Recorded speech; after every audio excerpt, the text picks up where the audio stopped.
사랑하는 하나님 아버지, 다시 한번 감사를 드립니다. 기쁨이 넘치는 또 능력이 나타나는 부활절 아침, 저희가 모여서 예배를 드립니다. 살아계신 주님, 이 시간 우리와 함께하여 주시옵소서. 말씀을 통해서 우리가 새로워지며 더욱더욱 성장할 수 있도록 함께하여 주시옵소서. 예배를 드릴 때 문제들이 해결되게 하여 주시옵소서. 병들이 떠나가게 하여 주시옵소서.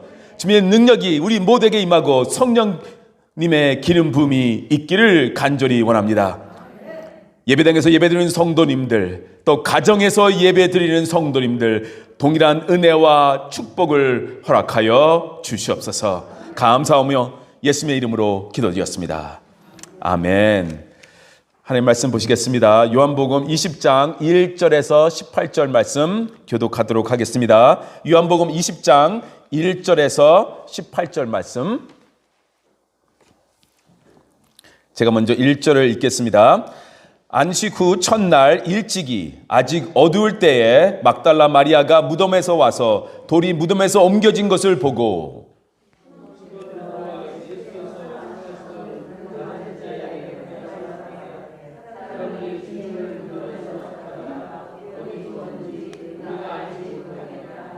베드로와 그 다른 제자가 나가서 무덤으로 갈새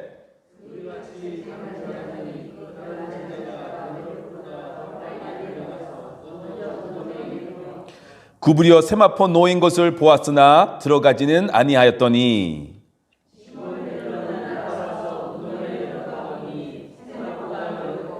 또 머리를 쌌던 수건은 세마포와 함께 놓이지 않고 딴 곳에 쌌던 대로 놓여 있더라.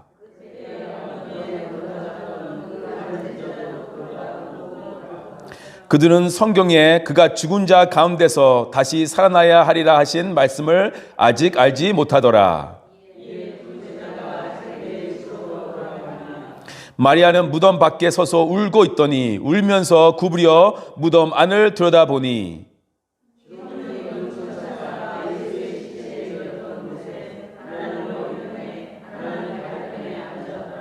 천사들이 이르되 여자여 어찌하여 우느냐. 이르되 사람들이 내 주님을 옮겼다가 어디 두었는지 내가 알지 못함이니이다.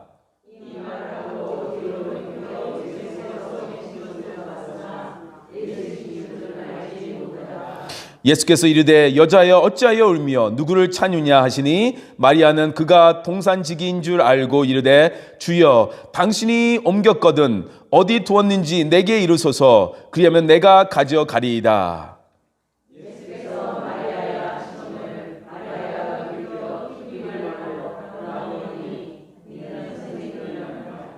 예수께서 이르시되 나를 붙들지 말라. 내가 아직 아버지께로 올라가지 아니하였노라. 너는 내 형제들에게 가서 이르되 내가 내 아버지 곧 너의 아버지 내 하나님 곧 너의 하나님께 올라간다 하라 하시니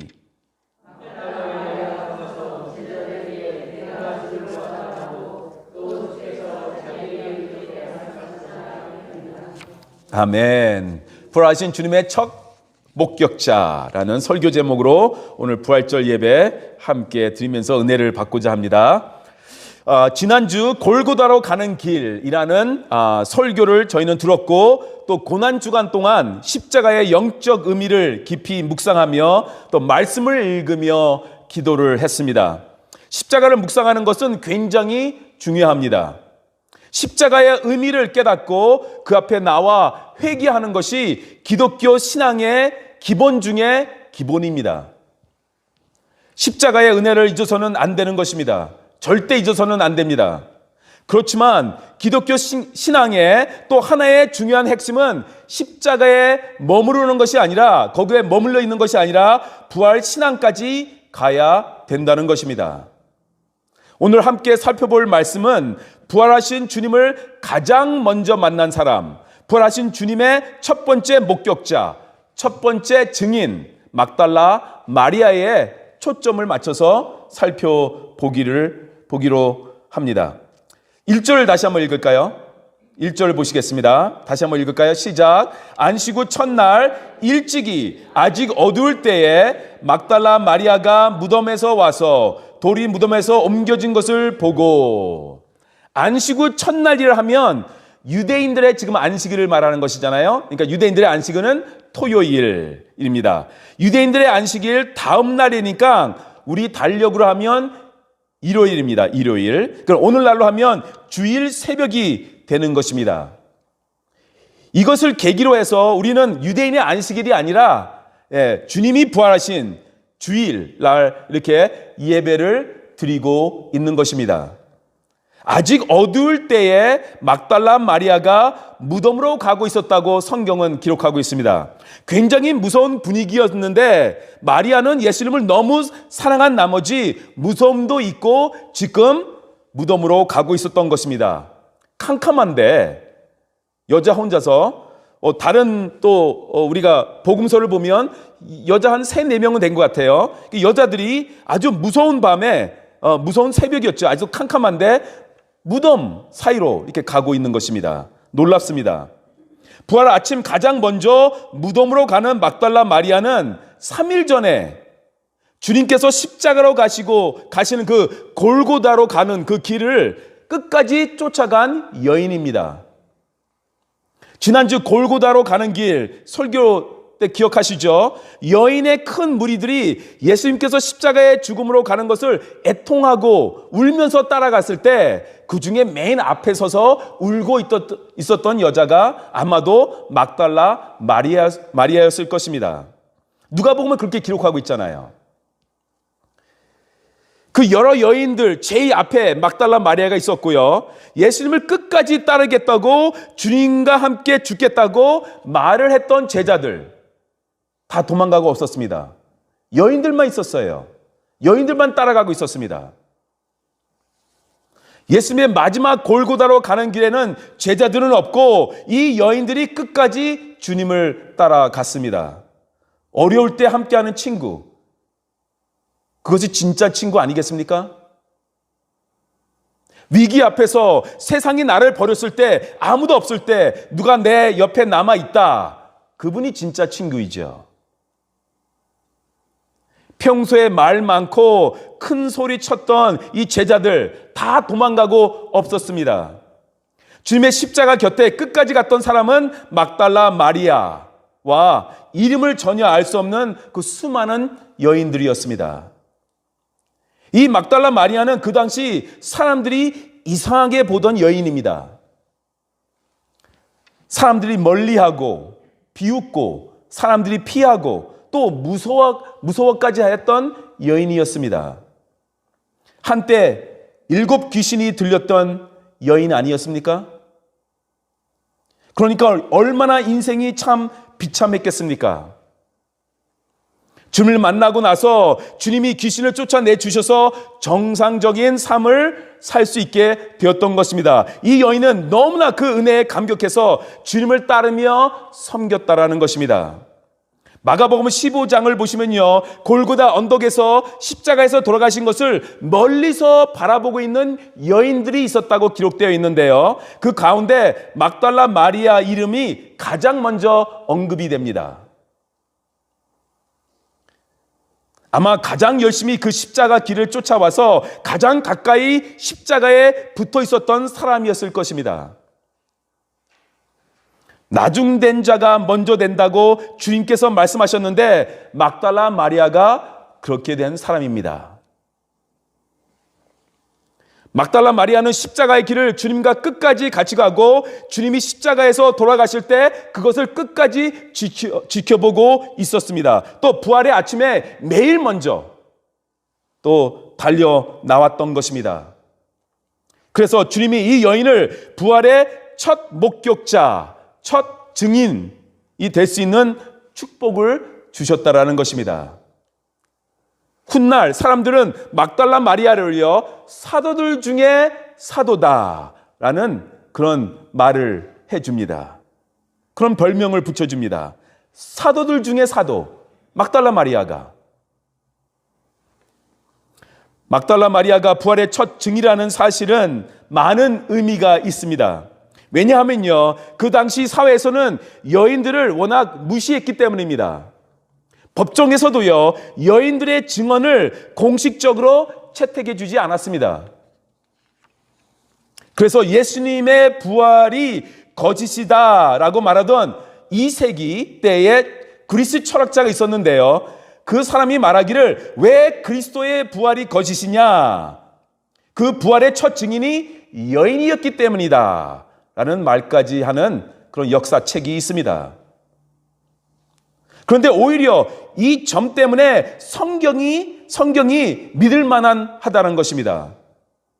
왜냐하면요, 그 당시 여인을 증인으로 세우지 않는 그런 부정적인 선입견이 있는 사회에서 만약 예수님의 부활을 그 당시 사람들이 진짜 믿게 하기를 원했다면 남자가 만났다, 사도, 베드로가 먼저 갔다, 요한이 먼저 보았다, 그렇게 기록을 했을 것입니다.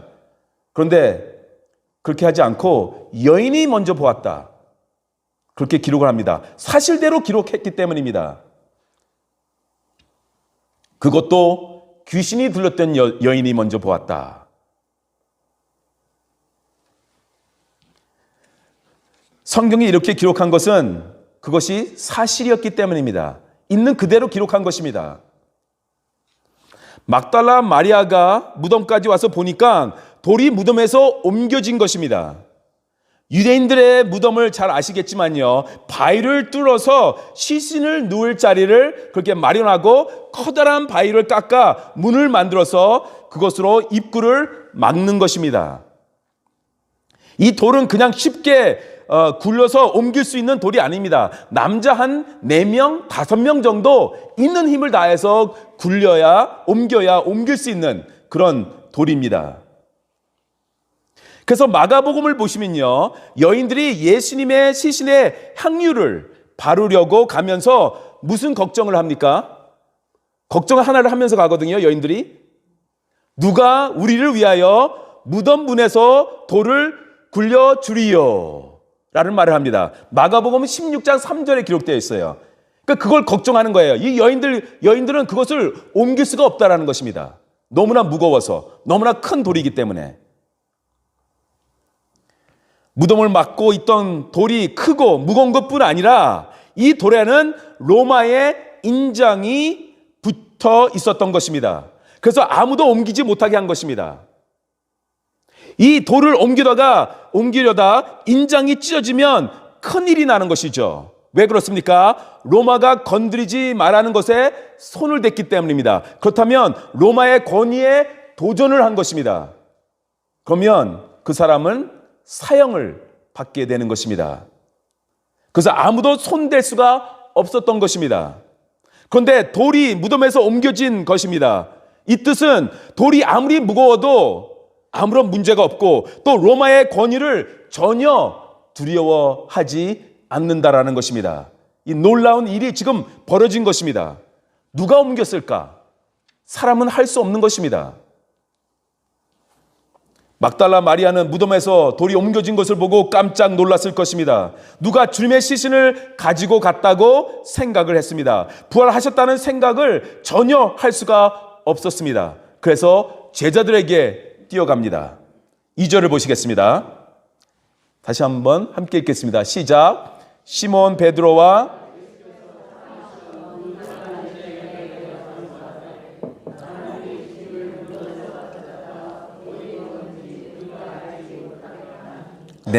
베드로와 예수께서 사랑하시던 그 다른 제자, 예수께서 사랑하시던 그 다른 제자는 요한을 말합니다. 요한은 자기 복음서를 쓰면서 자기 이름을 밝히지 않습니다.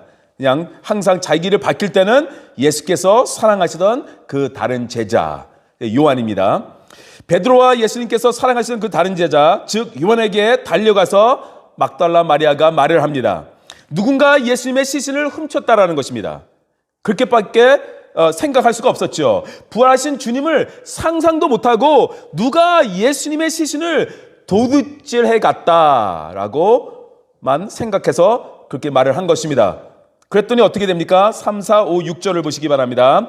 베드로와 그 다른 제자가 나가서 무덤으로 갈새 둘이 같이 다름질하더니 그 다른 제자가 베드로보다 더 빨리 달려가서 먼저 무덤에 이르러 구부려 세마포 놓인 것을 보았으나 들어가지는 아니하였더니 시몬 베드로는 따라와서 무덤에 들어가 보니 세마포가 놓였고 또 머리를 쌌던 수건은 세마포와 함께 놓이지 않고 딴 곳에 쌌던 대로 놓여 있더라.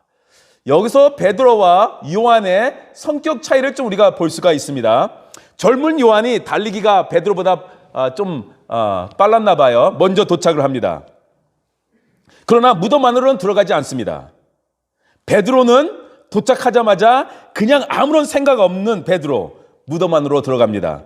항상 베드로는 먼저 행동을 하고 나서 생각을 하잖아요. 여기서도 그렇습니다. 현장에 딱 들어가 보니까 주님의 몸을 쌓았던 세마포가 그 안에 사람이 빠져나가고 푹 꺼져 있는 것, 그 상태로 놓여 있는 것입니다. 또 머리를 감쌌던 수건은 딴 곳에 쌓였던 대로 놓여 있었습니다. 이 수건은 마치 호텔의 침대를 깨끗하게 정리해 둔 그런 상태인 것입니다. 잘 정리된 침실의 모습이에요. 어떤 도둑들이 와서 시신을 몰래 또 빨리 이렇게 훔쳐간 그런 현장이 아니라는 것입니다.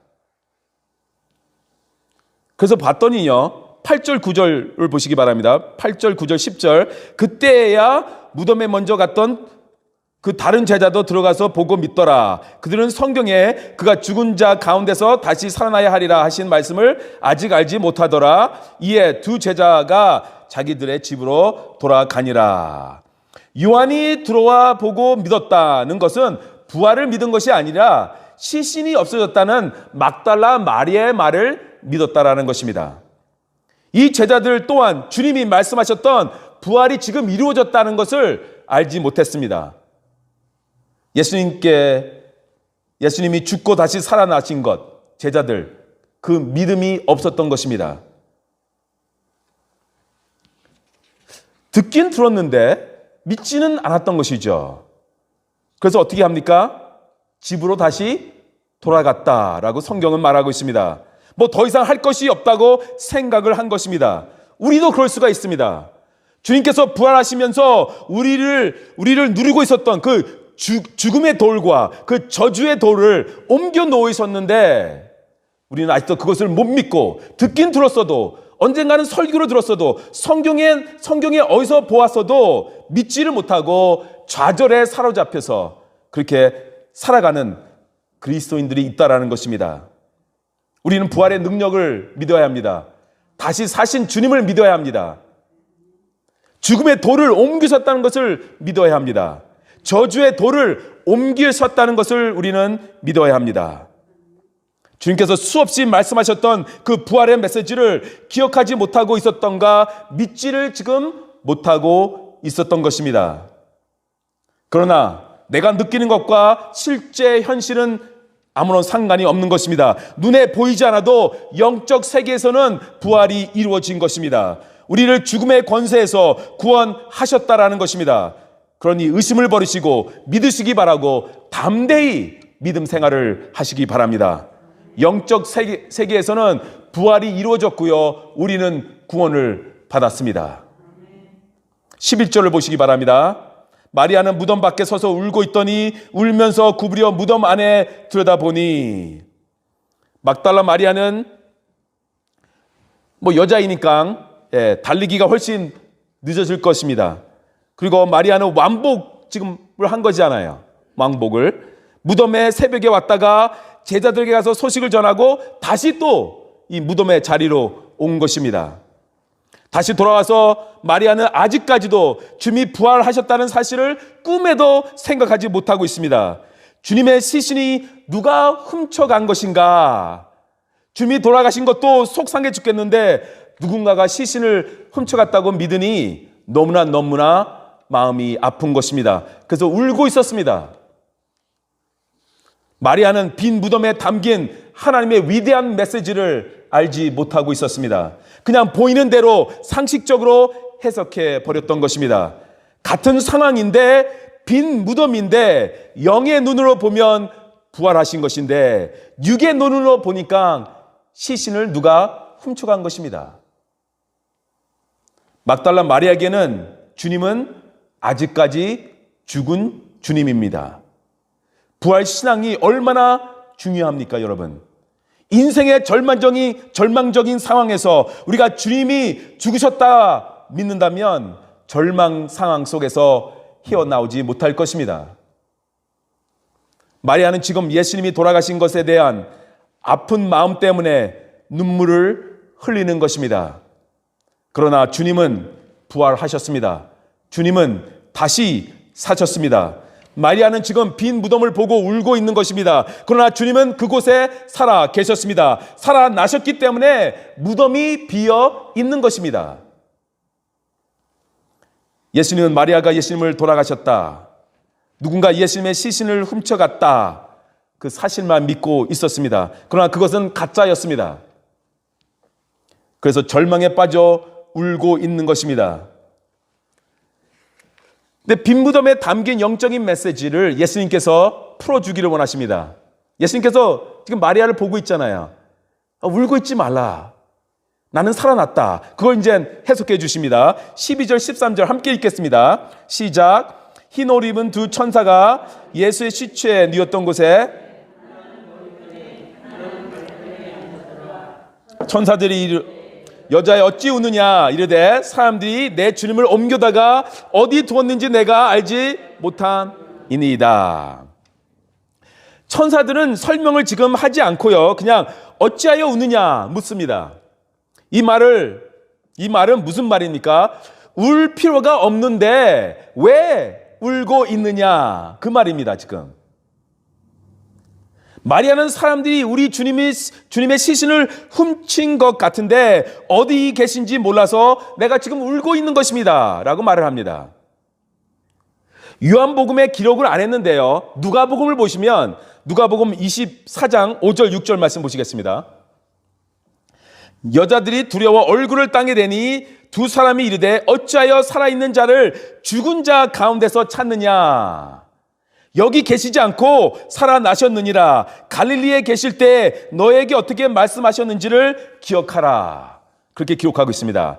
어찌하여 살아있는 자를 죽은 자 가운데서 찾느냐 라는 말씀, 이 질문에는 너가 예수를 지금 믿는 사람이라고 하면서 세상 사람 똑같이 이렇게 판단을 하고 있느냐, 이 빈 무덤을 어떻게 그렇게 세상적으로만 해석할 수 있느냐, 그런 것입니다. 어떻게 예수님이 살아계셨을 때 갈릴리에서 부활에 대해서 이 말씀하신 것을 기억을 한 명도 못하고 있느냐, 그 말씀이시죠. 실제로 마가복음을 보시면요, 주님이 십자가에 돌아가시기 전에 부활하실 것이라는 그 예언을 3번이나 하십니다. 제자들에게. 난 다시 살아난다. 십자가에서 죽은 다음에 다시 살아날 것이다. 3번이나 말씀하십니다. 그렇다면 제자들 중에 한 명쯤은 예수님이 돌아가시고 나서 오늘 주님이 돌아가시고 3일째 되는 날 아니냐? 주님께서 말씀하셨잖아. 다시 살아나실 것이라고. 이렇게 숨어 있을 것이 아니라 한번 우리 무덤에 가서 보자. 부활하셨는지. 그렇게 한 명이라도 말을 했어야 했는데 아무도 없습니다. 부활하신 주님을 아무도 안 믿은 것입니다. 두려움의 노예가 되니까 약속의 말씀을 다 잊어버리게 된 것입니다. 직접 찾아오는 여인들도 부활의 주님을 기대하고 간 것이 아니라 주님의 시신의 향료를 좀 바르고 싶어서 지금 가고 있는 것입니다. 천사가 말합니다. 그는 여기 계시지 않고 살아나셨다.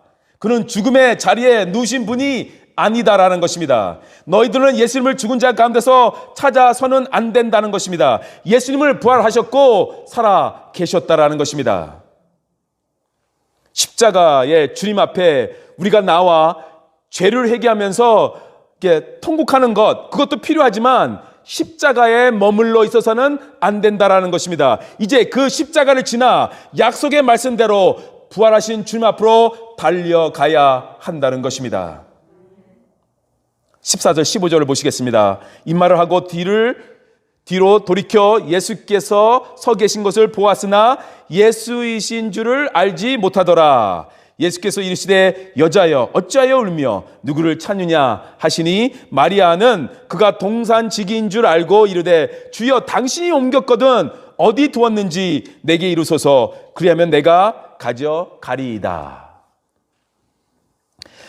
마리아는 울면서 천사들하고 대화를 하는데 누군가 뒤에 있는 것 같아서 되돌아보았습니다. 예수님이신데 예수님인 줄 몰랐다라는 것입니다. 어떻게 보면 극도의 슬픔과 충격과 흥분한 상태였던 마리아는 주님을 보고도 모르고요. 주님의 음성을 들었는데도 그분이 주님인 줄 몰랐다라고 지금 말하고 있습니다. 그저 동산을 가꾸는 사람인 줄 알았다는 것입니다. 계속 지금 마리아는 시신이 도난당했다는 생각만 하니까 지금 동산 지키는 사람에게 뭐라고 말합니까? 당신이 시신이 어디 있는 줄 알면 알려주세요. 그렇게 말하죠. 내가 가서 시신을 가져오겠습니다. 라는 말까지 합니다. 연약한 여자의 몸으로 무거운 시신을 가지고 오겠다고 그렇게 말을 합니다. 막달라 마리아는 참 대단합니다. 골고다로 가는 길을 울면서 주님을 끝까지 따라갔고요. 십자가에 달리신 예수님과 끝까지 함께 했고요. 그리고 마태 복음을 보시면 요셉이라는 사람이 빌라도에게 가서 예수님의 시신을 가지고 자기가 준비한 자기의 무덤에다가 모시겠다고 그렇게 허락을 받잖아요. 허락을 받고 돌아올 때까지 막달라 마리아는 그 십자가 밑에 있었다고 기록하고 있습니다. 그리고요, 그것뿐 아니라 그 요셉이라는 사람이 어디에다가 어느 무덤에다가 예수님을 모시는지 그것까지 확인하고 집으로 갑니다. 그리고 주님이 부활하신 그 새벽에 제일 먼저 달려오고 무덤이 비어 있다는 소식을 전하러 제자들에게 달려갔다가 또 다시 무덤으로 와서 지금 울고 있는 것입니다. 지칠 줄을 모릅니다. 주님을 너무나 사랑해서 끝까지 그 주님의 시신을 찾겠다라는 것입니다. 열정이 대단합니다. 이런 열정이 우리에게도 있기를 간절히 원합니다. 16절 보시기 바랍니다. 예수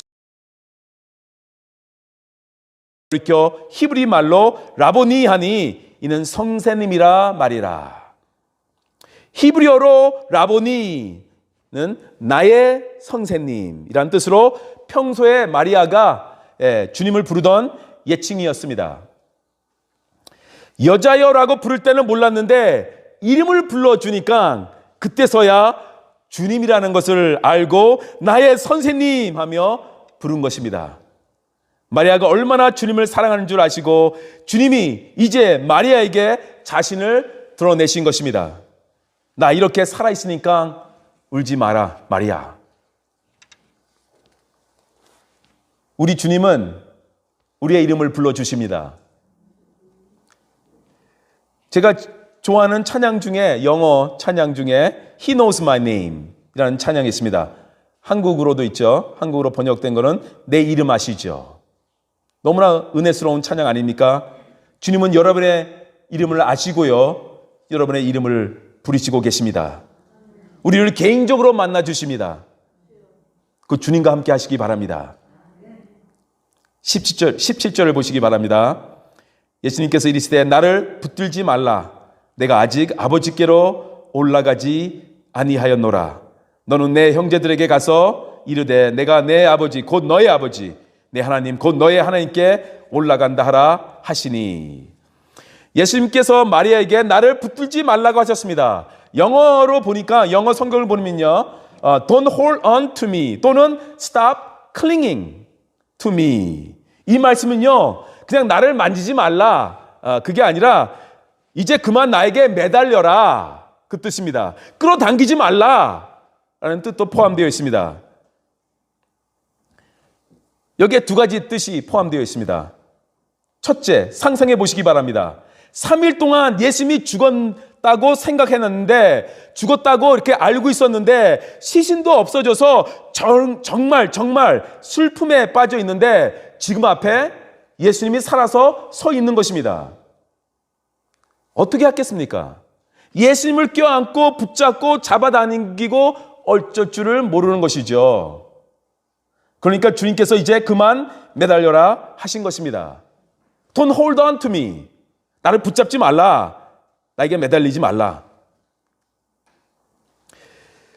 제가 2년 전에 꿈을 꿨는데요. 저 꿈은 잘 안 꾸는데 꿈을 꿨는데 저희가 1층에서 예배 드릴 때 예배를 이제 드리고 나서 설교를 마치고 제가 이제 사무실에 들어와서 이제 성경을 놓고 이제 예배를 드리고 나가는 성도님들에게 이제 한 명씩 악수를 하면서 인사하는데 저 뒤에 저 어머니가 있는 거예요. 돌아가신 어머니가.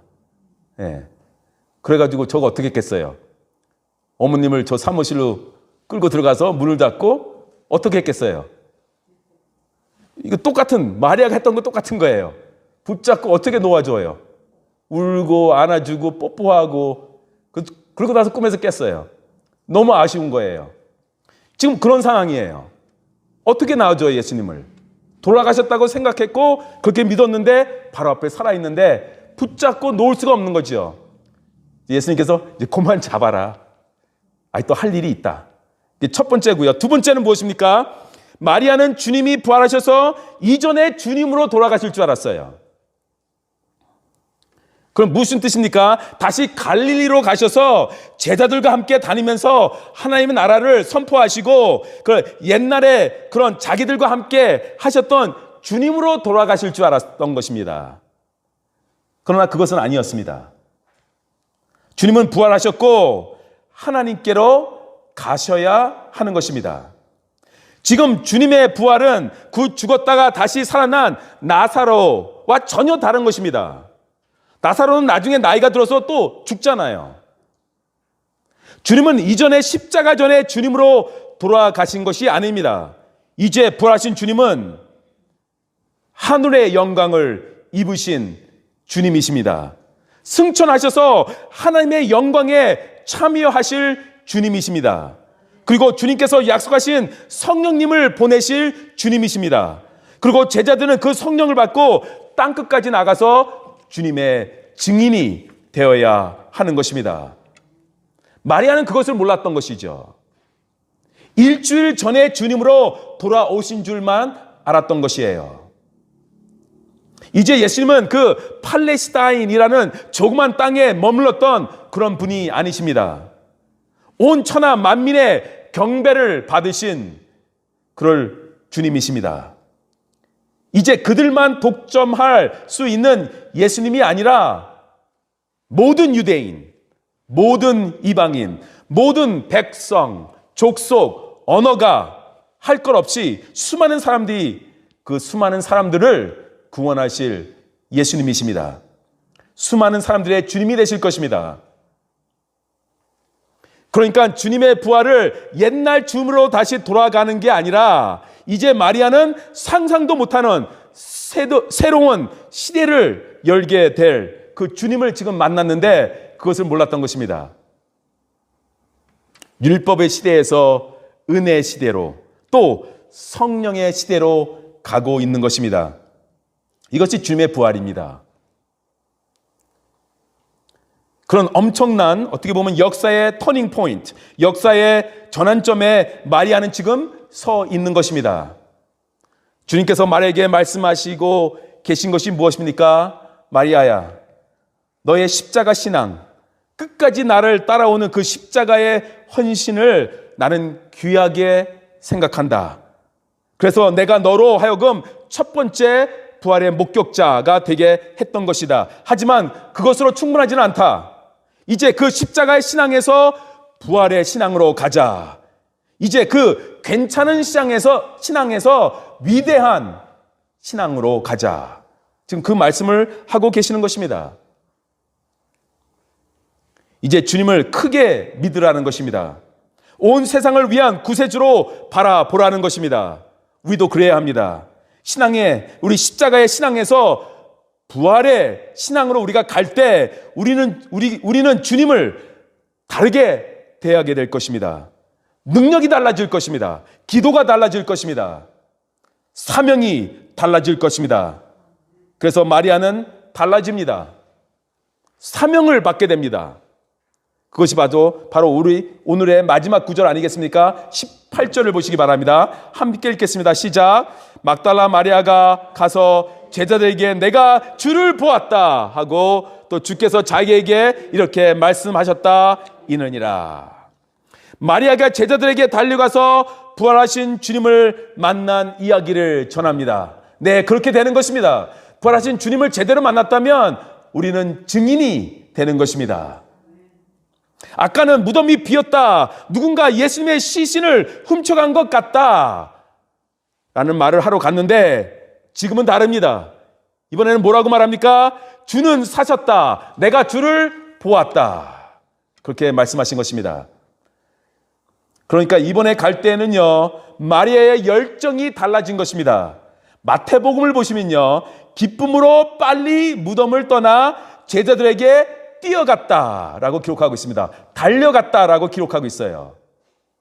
아까보다 지금 유체적으로 더 힘들 텐데 무덤으로 왔다, 제자들에게 갔다, 또 다시 온 거잖아요.